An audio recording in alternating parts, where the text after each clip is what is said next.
Si une catastrophe devait se produire, si une zone précise devait être condamnée ou devenir très dangereuse, nous, les survivalistes, nous savons qu'on ne pourra plus aller au cinéma, commander de pizza, ni se faire livrer quoi que ce soit. On ne pourra plus aller au supermarché. Les hôpitaux seront évacués. Quand on se cassera une jambe, on sera livré à nous-mêmes. Nous sommes un groupe de survivalistes, très bien organisés, avec un local et du matériel. Nous sommes préparés à surmonter les pires catastrophes possibles.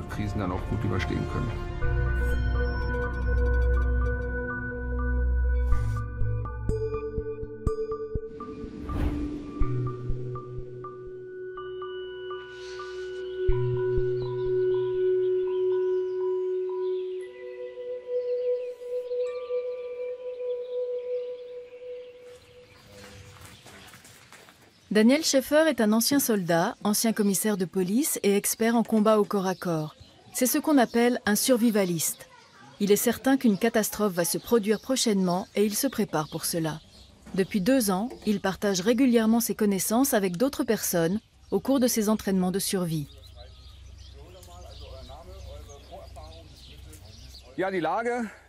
Voici la situation. Vous êtes tous en visite à Berlin en tant que touristes.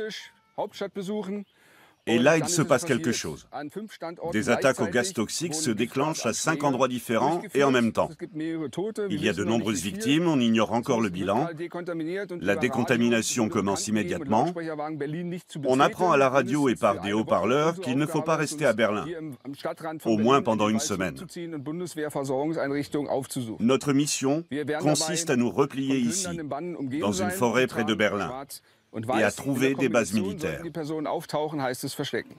Le but est d'atteindre d'ici demain après-midi un camp de rassemblement de l'armée où nous serons ensuite protégés. Là, nous aurons de quoi manger et boire. Vous devez vous partager tout ça.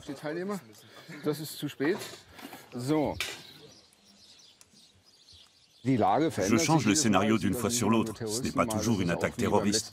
La dernière fois, c'était un nuage radioactif venu de Scandinavie. Ça peut aussi être une panne générale de courant. C'est différent à chaque fois. On explique toujours aux participants le scénario pour qu'ils connaissent la nature de l'urgence et qu'ils sachent pourquoi il faut agir. Ils doivent pratiquer les premiers secours dans la forêt, construire des brancards, ressentir cette urgence. Et ils apprennent dans le cadre d'un jeu de rôle. Daniel Schäfer a conçu cette formation avec son ami Benjamin Arlett, également survivaliste depuis quelques années. En anglais, survivaliste se dit « prepare », un nom dérivé de « prepare », se préparer. 20 personnes sont inscrites à ce cours qui coûte 220 €. Tous les aliments sont déposés à la consigne, de même que les bouteilles d'eau. Les smartphones sont également interdits.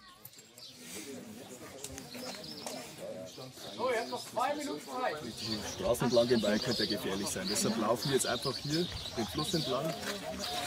Da müsste man schauen, dass wir die anderen nicht abhängen. Genau, wir müssen die gleiche Geschwindigkeit halten. Also wir müssen sowieso zusammen. Lauft ihr hin? Tout d'abord, il faut choisir un meneur. Les participants ne se connaissent pas encore. L'objectif à atteindre se situe dans un rayon de 5 km.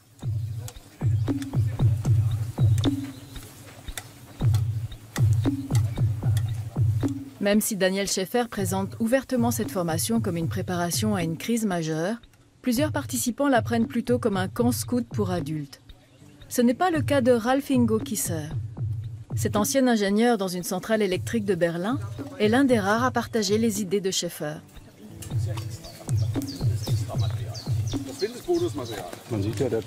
On voit bien que le terrorisme ne cesse de progresser, de se moderniser, de se diversifier. Si jamais une centrale électrique a un problème, ou que les lignes alimentant Berlin sont coupées ou détruites, il faudra un moment avant que la situation revienne à la normale. À ce moment-là, je devrais décider s'il vaut mieux que je constitue des stocks pour tenir, ou que je parte dans les bois.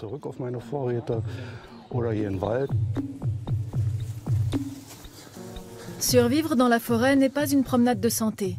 Des armées de moustiques attaquent frontalement, les tiques sont en embuscade.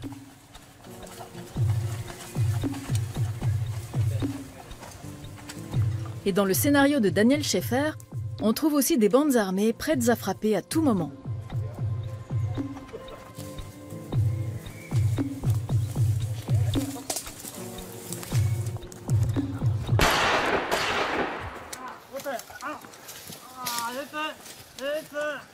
Message pour le meneur, on a tiré sur Thorsten.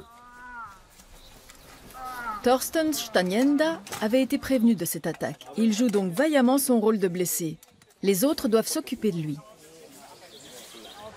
La procédure normale consiste à découper le pantalon. Ensuite, il faut poser un garrot en amont du point d'impact.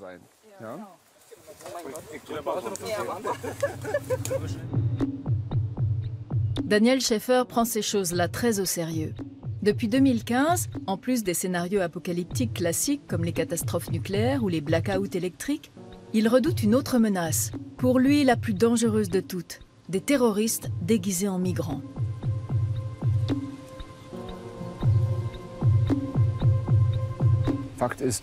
Il y a 2 millions d'immigrés qui viennent des pays arabes en guerre.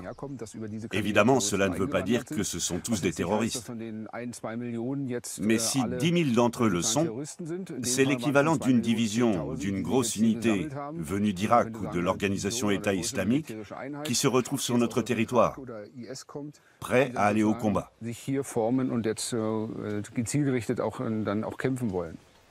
Pourtant, les attentats commis en Europe l'ont presque tous été par des jeunes radicalisés qui ont grandi sur place. Mais pour Daniel, qui se décrit comme un combattant du Christ, cela ne fait pas de différence. Les membres de ce groupe ont quitté leur tenue de combat. Ils se préparent à relever leur prochain défi.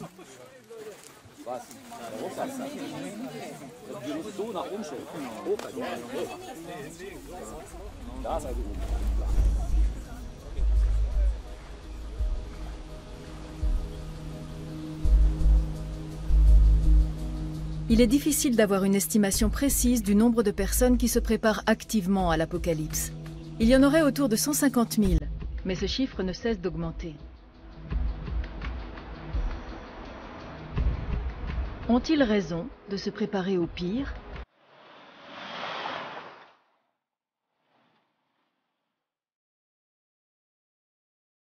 Dans un thriller paru il y a 5 ans, l'écrivain autrichien Mark Ellsberg a décrit en détail une catastrophe qui s'est déjà produite dans certaines parties de l'Allemagne. Une panne de courant durant plusieurs jours, un blackout, comme le titre du roman. Les conséquences ? Plus d'eau, d'éclairage, de chasse d'eau, de chauffage, plus d'informations par la télévision ou les smartphones.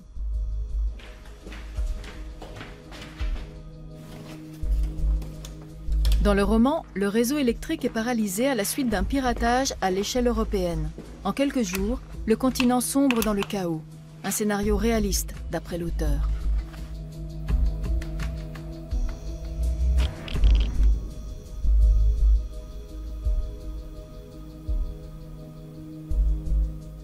Les menaces d'attaques délibérées qui pèsent sur nous sont de plus en plus nombreuses. Chaque État de la planète a son propre système de défense qui peut être infiltré par d'autres pays. On ne peut pas dire que seuls la Russie et la Chine nous espionnent. Chacun regarde ce qui se passe ailleurs. Les bombes à retardement sont en place depuis longtemps, prêtes à exploser le jour J.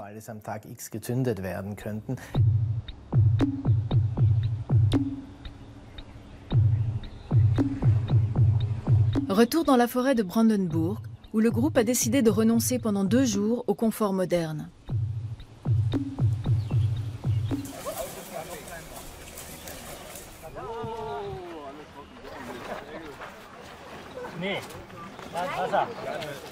Presque tous les participants ont un point commun. Ils exercent des métiers techniques.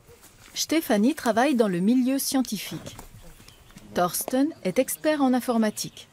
Mario enseigne en centre de formation professionnelle et Max est ingénieur.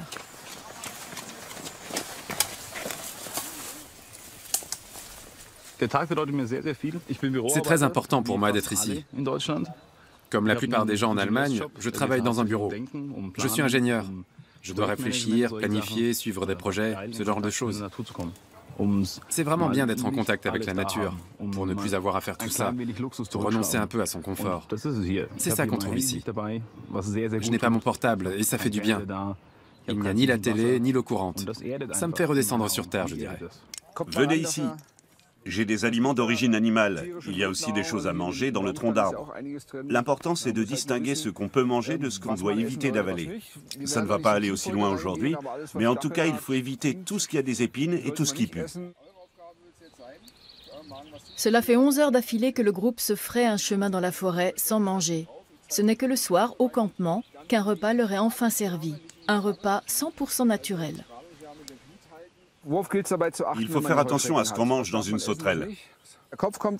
On enlève la tête, les entrailles, les ailes et les pattes. Je vais en prendre une. Là, vous voyez la tête et le haut du cou. J'appuie et je tourne à 90 degrés. Et là, voilà, je prends les entrailles. Ce qui reste ensuite, c'est ceci. Voilà, j'ouvre un peu et je vais faire cuire. J'aime bien ce feu. On vient de l'allumer. Voilà comment on fait. Quand le morceau est bien cuit, on le mange. Ça a un goût de pop-corn ou de chips. C'est toi la meneuse? Tu distribues. Certains pensent qu'une véritable crise pourrait rapidement avoir des répercussions sur leur vie de famille. Ma femme ne serait pas franchement ravie si je lui disais « Viens, on part passer 1 ou 2 semaines dans la forêt ». Ce n'est pas trop son truc, disons. Elle préférerait attendre encore un peu jusqu'à ce que la situation se calme ou qu'on n'ait vraiment plus le choix.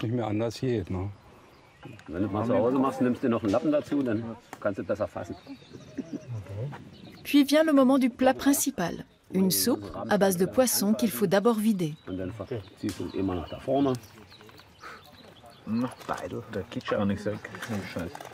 Même si ce breuvage est meilleur qu'il n'en a l'air, la plupart des survivalistes s'équipent pour ne pas avoir à sortir du tout pendant les premiers jours ou les premières semaines d'une période de crise.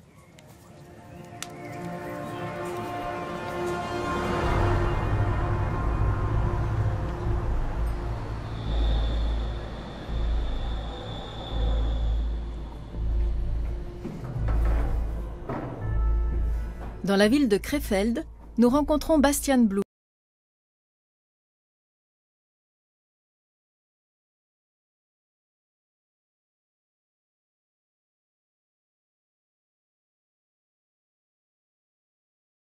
Infirmier devenu survivaliste après la crise financière de 2008, anime aujourd'hui le plus important forum internet allemand de cette communauté. Je me prépare pour moi et pour ma famille, mon épouse et mon fils de 2 ans. Ici, j'ai stocké des denrées alimentaires permettant de nous nourrir pendant 6 semaines. J'ai aussi du matériel de premiers soins, couvertures, gants, bandages, ciseaux, pansements, parce que c'est mon métier. Là-dessous, on trouve encore des produits désinfectants, des respirateurs, des masques de protection FFP3. Ils bloquent les virus et les bactéries. Il y a aussi d'autres masques anti-armes NBC. Des produits d'hygiène, dentifrice, sac poubelle, savon. Un tonneau de nourriture. Là, c'est de la farine. Beaucoup de couvertures. En hiver, c'est très important d'en avoir pour résister au froid. Il faut stocker de l'eau gazeuse dans des bouteilles en verre. C'est ce qui tient le plus longtemps. Dans des bouteilles en plastique, le gaz s'évacue très rapidement. Équipement de protection individuelle, sac à dos, matériel de sauvetage, pelle, cordes, bâches. Le réfrigérateur qui n'est pas allumé est là pour garder les aliments au sec et les protéger des changements de température. Comme j'aime bien cuisiner, je sais que ce sera difficile pour moi. Mais faute de grive, on mange des merles. C'est mieux d'avoir quelque chose que de ne rien avoir. C'est pour ça que j'aime bien avoir un large choix. Là-haut, j'ai préparé un sachet avec de la nourriture pour 3 jours. Il y a 3 plats précuits, 3 paquets de biscuits, du muesli, du thé, des barres énergétiques, des soupes, de la purée instantanée, de la confiture de fraises, du pâté en conserve. Ça peut me servir quand je sais que je dois sortir pendant 3 jours. Je mets ça dans mon sac à dos, ainsi que de l'eau. Ici, j'ai de l'eau en sachet, de l'eau potable en cas d'urgence.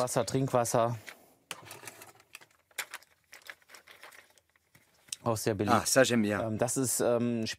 Un aliment d'urgence assez particulier, exactement ce qu'on trouve dans les pots pour bébés. D'ailleurs, ça peut servir à nourrir des nourrissons. Je connais des gens qui ont testé ça pendant 2 jours d'affilée et qui en ont eu marre de manger tout le temps la même chose. Avoir une alimentation variée, c'est capital. Il faut aussi savoir quels aliments fournissent de l'énergie, des calories, lesquels sont nourrissants. Il faut bien réfléchir à ce que l'on stocke. Bastian Blum est persuadé qu'une catastrophe va se produire inéluctablement. Selon lui, les secours officiels, tels que les pompiers et les services d'urgence, seront vite débordés et incapables d'aider tout le monde. Se reposer aveuglément sur les autres lui semble naïf. C'est incroyable qu'en Allemagne, aussi peu de gens pensent à ça, alors que dans certains pays, beaucoup de familles ont un générateur de secours. Par exemple, ceux qui vivent au bord de l'Oder sont préparés au risque de crues exceptionnelles.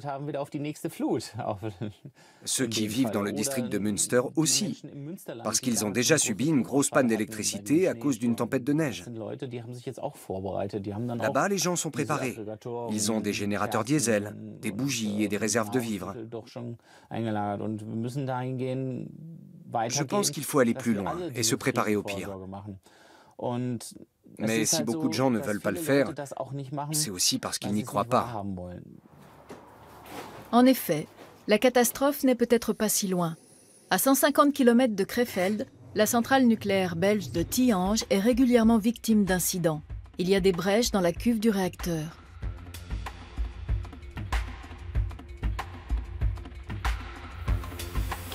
Tout le monde a le regard tourné vers l'explosion dans cette centrale nucléaire. Le toit et les murs du réacteur se sont écroulés. Les autorités recommandent de fermer portes et fenêtres et de se doucher en rentrant chez soi. En cas d'accident nucléaire majeur à Tihange, plusieurs régions d'Allemagne pourraient être irradiées, voire devenir inhabitables. Des comprimés d'iode vont être distribués, ce qui laisse penser que le gouvernement craint le pire. Bastian Blum, lui, se prépare à rester chez lui avec sa femme et son fils durant les premiers jours de la catastrophe. Pour cela, il doit complètement calfeutrer les fenêtres et avoir à portée de main des combinaisons contre les armes NBC.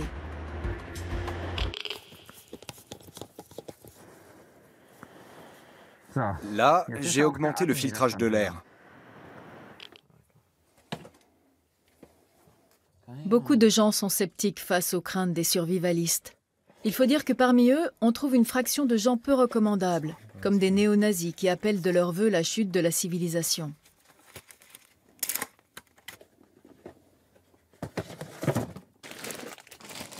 Bastian Blum les connaît bien, il en exclut régulièrement de son forum. Pour être crédible, il veille soigneusement à se démarquer d'eux.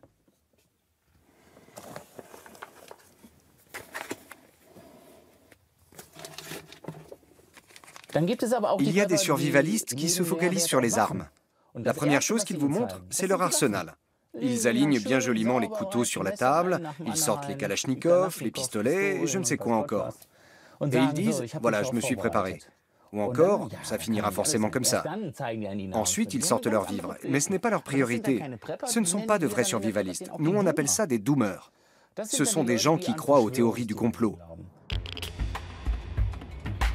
Daniel Schäfer, lui, en est sûr. En cas de catastrophe, ces doomers surarmés sortiront en masse.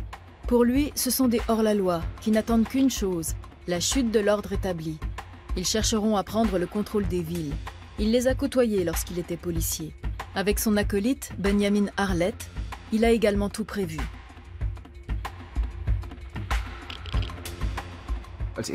Dans un premier temps, les gens ne prendront pas ça au sérieux. Ils diront « Ah, c'est comme à la télé ». Après 2 ou 3 jours, tout au plus, viendront la faim, la soif, le danger. Et là, ils vont chercher à partir. Il y aura des embouteillages partout pour sortir de Berlin et des accidents. Les transports en commun, du moins ceux qui sont électriques, ne fonctionneront plus. Moi, je ne me déplacerai plus qu'à pied. Je prendrai des itinéraires préétablis pour retrouver le groupe de survivalistes que j'ai créé. On a prévu de se retrouver à un endroit précis en forêt, à l'extérieur de Berlin, pour pouvoir ensuite nous défendre en groupe.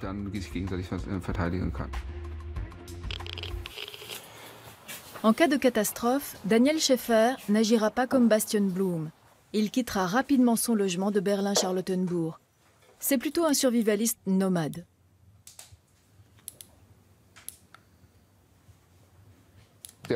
Ça, c'est le sac à dos que j'emporterai pour fuir. J'y ai mis des objets essentiels. Il contient une trousse de premiers soins, plus grande que celle dans ma veste. Il y a une gourde, de quoi dormir la nuit. Évidemment, j'ai des armes. Celle-ci me sert quand je suis en forêt et que je veux me construire un abri. Ça demande du travail. Ou alors, si j'ai besoin de bois pour le feu, que je dois achever des bêtes sauvages que j'ai abattues, ou que je tue pour me nourrir. Enfin, elle me sert à me défendre. Elle est toujours à portée de main pour que je puisse la dégainer quand j'ai le sac sur le dos. Dans des situations critiques, couteaux et machettes sont des outils indispensables. S'il a un pistolet CO2, c'est parce qu'il est persuadé que lui et ses troupes seront forcés de se défendre. Lui aussi l'affirme, il ne veut rien avoir à faire avec les néo-nazis ou les pillards. Il a quitté son poste de commissaire après avoir constaté que l'État ne pouvait et ne voulait pas protéger les citoyens. Je serais ravi de ne pas avoir besoin d'armes. Mais pour cela, il faudrait que le gouvernement allemand soit efficace. Disons que j'appartiens à une communauté, que je paye mes cotisations, mes impôts, et en contrepartie, l'État est censé protéger mes intérêts et les représenter. Actuellement, moi, en tant que citoyen, je n'ai pas l'impression que mes intérêts soient représentés. En l'occurrence, la protection de mes biens ou la lutte contre la menace terroriste sur mon lieu de résidence. J'ai vraiment le sentiment que rien n'est fait.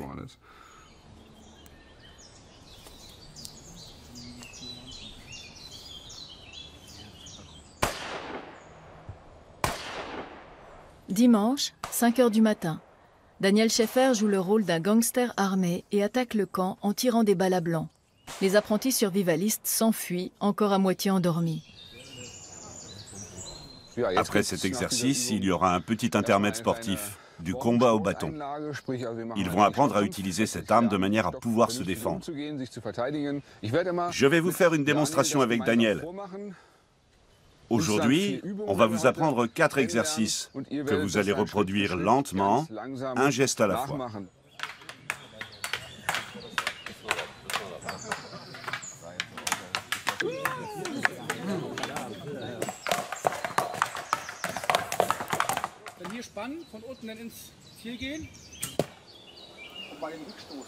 L'entraînement se poursuit avec d'autres types d'armes. Voilà. Replace ta flèche. Pose bien le doigt.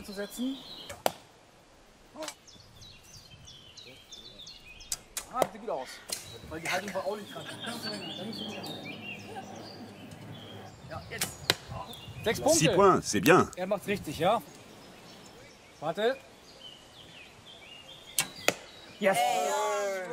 Dans le mille. Ces citadins habitués aux tâches intellectuelles prennent plaisir à tirer. Mais certains sont un peu irrités par l'importance de la partie attaque et défense. Les armes occupent une grande place dans la formation. Je ne m'attendais pas à ça. Je pensais plutôt qu'on allait explorer la nature, apprendre à interagir avec elle, à se servir d'elle pour se nourrir. Je suis un peu déçu à ce niveau-là.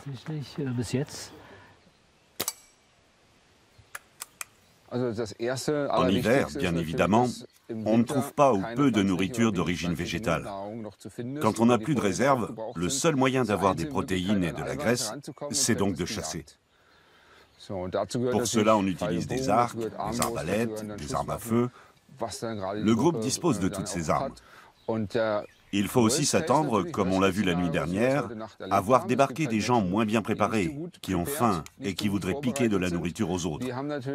C'est donc important de savoir se défendre en cas de besoin. Dans son thriller Blackout, Mark Ellsberg décrit ce qui risque d'arriver en cas de coupure totale d'électricité. Il n'y aura plus d'argent aux distributeurs, plus d'internet, plus de feux de signalisation, plus de trains, plus de tramways. Au bout de quelques jours, c'est la loi du plus fort qui régnera. Pour le moment, c'est une fiction, bien sûr. Mais quand on n'a plus de quoi manger, on cesse rapidement de se comporter en personne civilisée.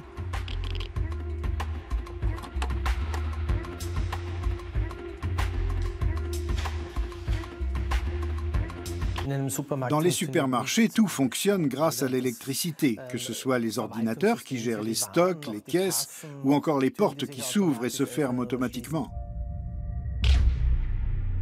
C'est pour cela que dans ce genre de situation, les employés ont pour instruction de fermer complètement le magasin. Cela veut donc dire que personne ne peut plus y entrer, sauf par la violence. Et c'est ce qui risque de se passer tôt ou tard. Assez tôt, en règle générale. Dans le stage de formation pour survivalistes, on ne se prépare pas à la ville post-apocalyptique. L'objectif est plutôt d'apprendre à vivre loin de la civilisation. Là, ils tentent d'allumer un feu sans briquet.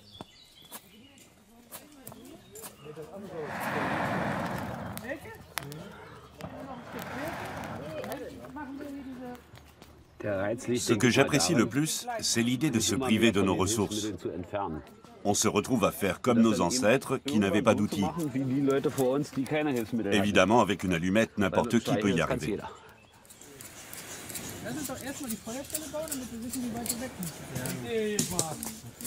Je pense que l'homme préhistorique, dans sa simplicité, était confronté à d'autres difficultés.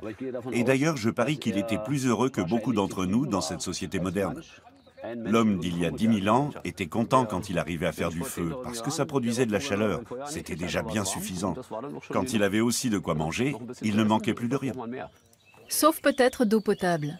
En 2016, l'Office fédéral pour la protection de la population a conseillé aux habitants allemands de stocker des vivres et de l'eau pour 14 jours, ce qui représente 28 litres par personne. Pour obtenir ce précieux breuvage, il existe différents moyens.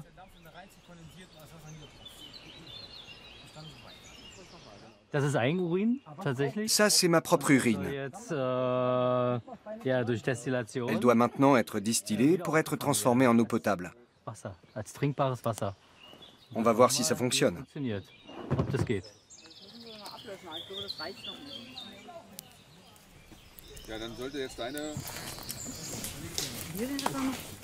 On pourra être amené à boire de l'urine d'autres humains. Lorsque la situation l'exige, l'homme est prêt à manger et boire de tout. Voyons voir ce que ça donne. Il y a de l'eau de condensation sur les bords de la bouteille, mais vraiment trop peu. Je ne vais donc pas en boire. Cette formation pour survivre à l'apocalypse amène donc à réfléchir aux notions de confort et d'abondance. En dehors des situations de crise, on ne pense pas aux choses qui nous paraissent évidentes au quotidien. L'eau, une douche chaude, l'électricité. Un lit. Oui. Ça me manque de ne pas être chez moi. Je serais contente de rentrer demain ou après-demain. Et tu oublieras tout. J'espère que non. C'est primordial de manger et de boire. On fait ça machinalement. Tous les jours, on avale des trucs sans même réfléchir à leur valeur. En tout cas, je suis comme ça, moi. Si je n'ai qu'une leçon à retenir de ce week-end, c'est peut-être celle-là. Avec ce groupe, j'arriverai à surmonter tous les obstacles et à survivre à toutes les attaques au gaz toxique. T'exagères un peu.